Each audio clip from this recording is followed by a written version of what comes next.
कांग्रेस ने लोकसभा चुनाव 2019 को लेकर तैयारियों को अमली जामा पहनाने का काम तेज कर दिया है। प्रदेश की सभी 25 सीटों पर उम्मीदवारों के पैनल बनाने के लिए रविवार को बैठक होगी। प्रदेश कांग्रेस अध्यक्ष सचिन पायलट के निर्देश पर लोकसभा चुनावों के लिए राज्य की 25 लोकसभा क्षेत्रों से कांग्रेस उम्मीदवारों के पैनल तैयार करने की योजना बन गई है। और इस बीच आपको बता दें, प्रेस से मुखातिब होने के लिए अखिलेश यादव और बसपा सुप्रीमो मायावती मीडिया के सामने आ चुकी हैं। कुछ ही देर में गठबंधन का औपचारिक ऐलान हो सकता है। ये सीधी तस्वीरें आप अपने टीवी स्क्रीन पर देख पा रहे हैं। इस वक्त की ये बड़ी खबर है और राजनीतिक लिहाज से इस वक्त की सबसे अहम तस्वीरें लाइव आप अपने टीवी स्क्रीन पर देख पा रहे हैं। यूपी में पिछले लोकसभा चुनावों में अपने सबसे बुरे दौर को देखने वाली दो पार्टियां गठबंधन कर 2019 में चुनावी मैदान में उतरेंगी। इस संबंध में प्रेस कॉन्फ्रेंस हो रही है। समाजवादी पार्टी के अध्यक्ष अखिलेश यादव और बहुजन समाज पार्टी की प्रमुख मायावती, यह भी अपने आप में फैक्ट है कि पहली बार संयुक्त प्रेस कॉन्फ्रेंस कर रहे हैं।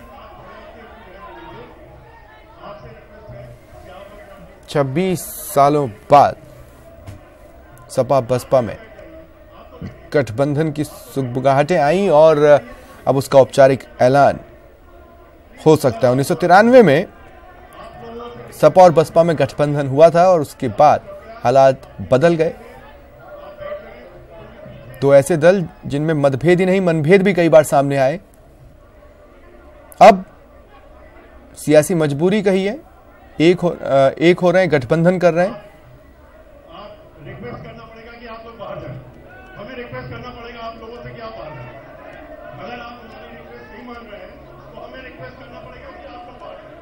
आप बैठिए तो आप ये वही गठबंधन है जिसने 26 साल पहले बीजेपी को रोका था और एक बार फिर बीजेपी को रोकने के लिए ये दोनों दल गठबंधन कर रहे हैं। आप प्लीज बैठ जाइए, प्लीज बैठ जाइए। आपसे रिक्वेस्ट कर रहे हैं, आप बैठ जाइए। आपसे रिक्वेस्ट कर रहे हैं, बैठ जाइए। प्लीज आप बैठ जाइए, आप बैठ जाइए। रिक्वेस्ट कर रहे हैं आपसे। कहा जाता है सियासत में कोई भी बैठ जाइए।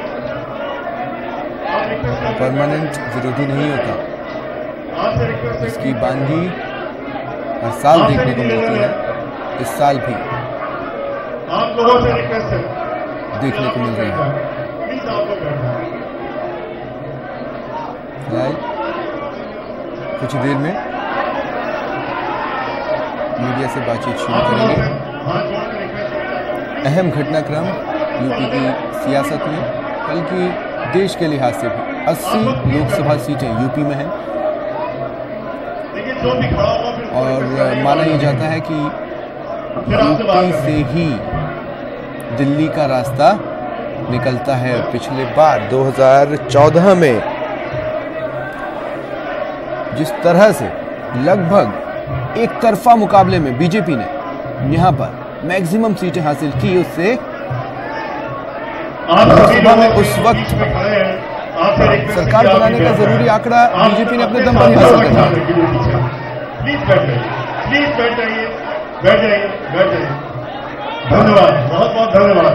बीजेपी जो कि 2014 के बाद से लगभग उसे एक विनिंग मशीन के तौर पर अमित शाह ने बदला, उनसे टकराने के लिए और दशा दोनों बदलने वाली है।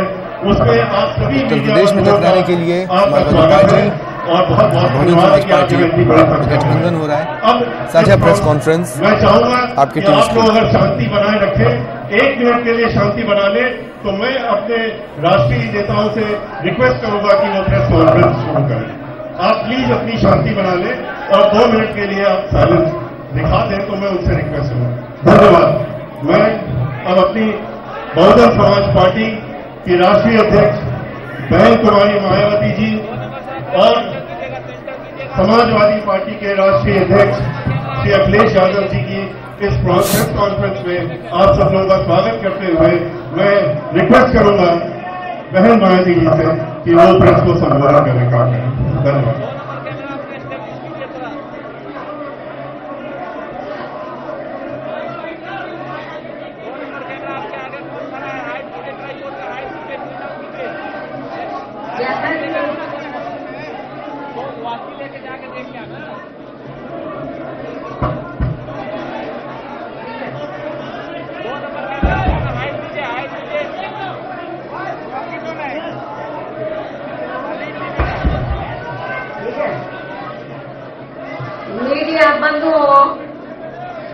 जैसा कि आप लोगों को ये विदित है कि आज बहुजन समाज पार्टी और समाजवादी पार्टी के दोनों नेशनल प्रेसिडेंट की, मुखिया की, ये संयुक्त व खासकर प्रधानमंत्री श्री नरेंद्र मोदी की तथा बीजेपी के राष्ट्रीय अध्यक्ष श्री अमित शाह की, अर्थात इन दोनों गुरुओं व चेले की नींद उड़ाने वाली अति महत्वपूर्ण एवं ऐतिहासिक प्रेस कॉन्फ्रेंस हो रही है।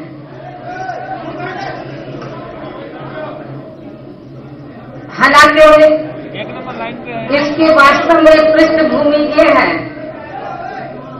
कि हमारी पार्टी बीएसपी ने परम पूज्य बाबा साहब डॉक्टर भीमराव अम्बेडकर के देहांत के बाद उनके अधूरे पड़े कारवां को न केवल गति प्रदान की है, बल्कि काफी उतार चढ़ाव का सफर तय करते हुए उसे ऐतिहासिक सफलताएं भी प्रदान की है। और इतना ही नहीं, बल्कि बीएसपी ने इनके द्वारा यहाँ जातिवादी व्यवस्था के शिकार लोगों को मान सम्मान की जिंदगी बसर करने हेतु राजनीतिक सत्ता की मास्टर चाबी प्राप्त करने की दी गई उसी अमरवाणी व मिशनरी लक्ष्य को सही मायने में जमीनी हकीकत में बदलने के क्रम में ही यहाँ लोहिया जी के बताए हुए रास्तों पर चल रही समाजवादी पार्टी से पहले सन 1993 में मान्यवर श्री कांशीराम जी व श्री मुलायम सिंह यादव जी के नेतृत्व में उत्तर प्रदेश में विधानसभा के हुए आम चुनाव में चुनावी गठबंधन करके ये चुनाव लड़ा गया था। और फिर उसके परिणाम स्वरूप ही उत्तर प्रदेश जैसे देश के सबसे बड़े व महत्वपूर्ण राज्य में हवा का रुख पूरी तरह से बदलते हुए तथा बीजेपी जैसी घोर जातिवादी व सांप्रदायिक पार्टी को पछाड़ते हुए तब यहाँ सरकार भी बनाई गई थी। हालांकि ये गठबंधन कुछ गंभीर कारणों की वजह से ज्यादा लंबे समय तक नहीं चल सका था, लेकिन अब देश व जनहित को उन कारणों में से खासकर 2 जून 1995 के घटित हुए लखनऊ गेस्ट हाउस कांड से भी ऊपर रखते हुए, यानी कि देश व जनहित को इस कांड से भी ऊपर रखते हुए एक बार फिर हमने यहाँ देश में लगभग उसी प्रकार की दूषित राजनीतिक व सांप्रदायिकता के माहौल के मद्देनजर रखते हुए आपस में चुनावी समझौता करने का फैसला लिया है। और ये भी सर्वविदित है कि जैसे उस समय सन 1990 के आसपास बीजेपी की घोर जातिवादी, संकीर्ण, सांप्रदायिक व अयोध्या मामले को लेकर धार्मिक उन्माद एवं हिंसा आदि के जहरीले माहौल के काले साए के कारण आम जनजीवन जिस प्रकार से प्रभावित था, तो उससे देश की आम जनता बुरी तरह से त्रस्त व त्राही कर रही थी। तो ठीक उसी प्रकार से आज भी उत्तर प्रदेश सहित पूरे देश की लगभग 125 करोड़ आम जनता बीजेपी की केंद्र व राज्य सरकारों की खासकर घोर चुनावी वायदा खिलाफी करने के साथ साथ इनकी गरीब, मजदूर, किसान, बेरोजगार व व्यापारी आदि विरोधी नीतियों तथा अखिलेश यादव और मायावती मीडिया से मुखातिब इनकी कमर और भी ज्यादा तोड़कर रख दी गई है, जिन्हें खास ध्यान में रखकर ही वह इन लोगों के हितों को प्राथमिकता देते हुए अर्थात इनके हितों में लखनऊ गेस्ट हाउस कांड को भी किनारे करके फिर हमने आबादी व लोकसभा की सीटों के हिसाब से भी देश के सबसे बड़े प्रदेश उत्तर प्रदेश में यहाँ लोकसभा का आम चुनाव गठबंधन करके लड़ने का ही फैसला लिया है। ताकि इस बार बीजेपी एंड कंपनी के लोगों को किसी भी कीमत पर केंद्र की सत्ता में आने से या विशेषकर उत्तर प्रदेश से ही रोका जा सके।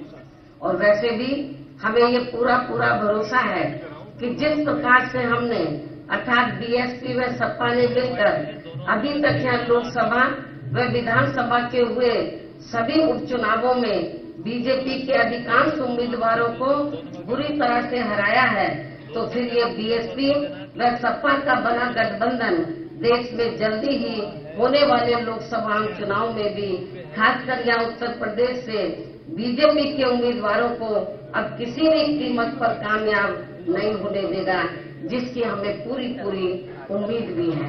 लेकिन अब यहाँ आप लोग हमसे ये भी जरूर जानना चाहेंगे कि हमने इस बने गठबंधन में कांग्रेस पार्टी को शामिल क्यों नहीं किया है। मैं जरूरी बातें आप लोगों के सामने रखना चाहूंगी ताकि आपको सवाल पूछने के लिए कोई तकलीफ ना उठानी पड़े। लेकिन अभी आप लोग हमसे ये भी जरूर जानना चाहेंगे कि हमने इस बने गठबंधन में कांग्रेस पार्टी को शामिल क्यों नहीं किया है, जबकि इस संबंध में आप लोगों को भी ये मालूम है कि आजादी के बाद काफी लंबी अवधि तक केंद्र व उत्तर प्रदेश सहित देश के अधिकांश राज्यों में भी ज्यादातर यहाँ कांग्रेस पार्टी ने ही एक सत्र राज किया है, जिसमें विशेषकर कमजोर वर्गों के साथ साथ गरीब, मजदूर, किसान, व्यापारी एवं अन्य विभिन्न क्षेत्रों में लगे मेहनतकश लोग आदि ये सभी काफी ज्यादा परेशान रहे हैं। और इनके शासनकाल में देश में गरीबी, बेरोजगारी व भ्रष्टाचार आदि भी काफी ज्यादा बढ़ा है, जिसकी वजह से ही फिर यहाँ बीएसपी व सपा सहित अनेकों और भी राजनीतिक पार्टियों का गठन हुआ, ताकि इन लोगों को इस पार्टी के कुशासन व मनमानी वाले राज से कुछ हद तक मुक्ति मिल सके। ऐसी स्थिति में केंद्र व राज्यों में चाहे सत्ता यहाँ कांग्रेस पार्टी या बीजेपी एंड कंपनी के लोगों के हाथों में आए तो भी बात एक ही है, अर्थात इन सबकी नीतियां, सोच व कार्यशैली आदि अभी तक भी हमें लगभग एक जैसी अधिकांश नजर आती है। जैसे देश में रक्षा सौदों की खरीद फरोख्त के मामलों में इन दोनों ही पार्टियों की सरकारों में जबरदस्त घोटाले हुए हैं, ये बात भी किसी से छिपी हुई नहीं है, जिसकी खास वजह से ही पहले कांग्रेस पार्टी को बोफोर्स मामले में अपनी केंद्र की सरकार गंवानी पड़ी थी। और अब देश में जल्दी ही लोकसभा के होने वाले आम चुनाव में बीजेपी को भी खासकर राफेल मामले में हुए घोटाले को लेकर अपनी केंद्र की सरकार जरूर गंवानी पड़ेगी, ऐसी देश में काफी आम चर्चा भी है। इसी प्रकार वर्तमान केंद्र की भाजपा सरकार का राज विशेषकर अपने विरोधियों को कमजोर करने के लिए उनके उत्पीड़न करने के मामले में हमें पूर्व में कांग्रेस पार्टी के रहे राज में सन 1975 में लगी इमरजेंसी से भी अब कोई कम नजर नहीं आता है। अर्थात फर्क केवल इतना ही है कि इस मामले में कांग्रेस पार्टी के राज में उस समय घोषित इमरजेंसी थी और अब बीजेपी के राज में अघोषित इमरजेंसी लगी हुई है, जिसके असंख्य उदाहरण आप लोगों के सामने हैं। और इसके लिए अब ये लोग अपनी सरकारी मशीनरी का जबरदस्त दुरुपयोग करके वे जनता में अपने प्रभावशाली विरोधियों से घबराकर उनके विरुद्ध जबरदस्ती के काफी वर्षों पुराने गड़े मुद्दे उखाड़ने में लगे हैं, जिससे अब इनको देश में शीघ्र ही लोकसभा के होने वाले आम चुनाव में सन 1977 की तरह ही काफी भारी नुकसान भी होने वाला है। इसके साथ ही गठबंधन को लेकर कांग्रेस पार्टी के बारे में यह बात भी सर्वविदित है कि बीएसपी व सपा को कांग्रेस पार्टी के साथ चुनावी गठबंधन करने से कोई खास लाभ मिलने वाला नहीं है, क्योंकि इस मामले में हमारा अभी तक का अनुभव ये रहा है कि इनके साथ गठबंधन करके चुनाव लड़ने से हमें छोड़ी गई सीटों पर इस पार्टी का अपना अधिकांश वोट ट्रांसफर नहीं होता है और वह ज्यादातर बीजेपी व अन्य जातिवादी पार्टियों को ही चला जाता है, या फिर जानबूझकर एक सोची समझी रणनीति के तहत उसे अंदर अंदर ट्रांसफर भी कर दिया जाता है।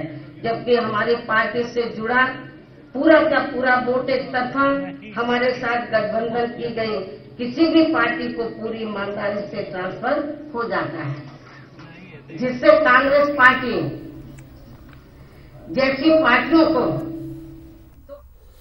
फिलहाल इतना ही। नमस्कार। ईमानदार पार्टियों को